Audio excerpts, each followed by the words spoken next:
It's a heartwarming story, isn't it? After we hear all the story about the collapse of the Edinburgh Fringe, to read of Georgie Grier, who was left in tears after only one person came to see her show, and a play called Sunsets on Thursday, an hour-long production that she had to perform with just one audience member in the room. And she sent a tweet about this and was very upset. It went viral, and within a day, she's got a sellout production.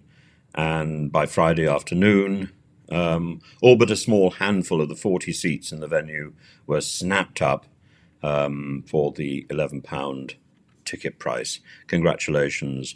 This is this is the sort of success story that the Edinburgh Fringe is built on, and I'm delighted to hear about it. I've been up to the Fringe many times, at least in some form. Most of the time as a recording, or as or for making costumes or scenery or stuff. So it's I think the Edinburgh Fringe is a great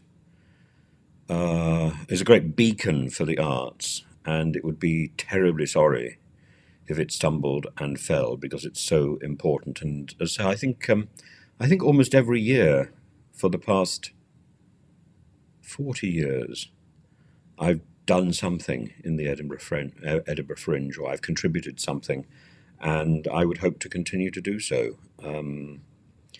And I think it's important. I remember on a few occasions I was quite thinly spread, doing posters for one venue and performing in another, writing another, and I think producing costumes and scenery and puppets in other venues. So it was always quite a sort of fountain of craftsmanship. And whether or not any of this comes to a decent-sized audience is partly luck, but it's partly luck anyway that fuels the arts. And the thing that one's always up against is the manipulation and control of government, and the savaging of one's efforts by the decisions of people who really aren't interested in the arts. And for that, I would probably excoriate quite a large number of the DCMS, certainly the current secretary and her predecessors, and quite a large part of Ofcom. But I wait to be corrected.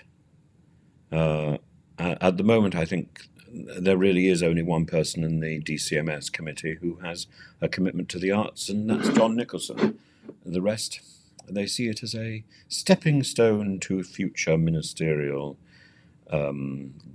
grandeur. It's simply a stepping stone. And that's a shame, because the arts contribute so greatly to our national life.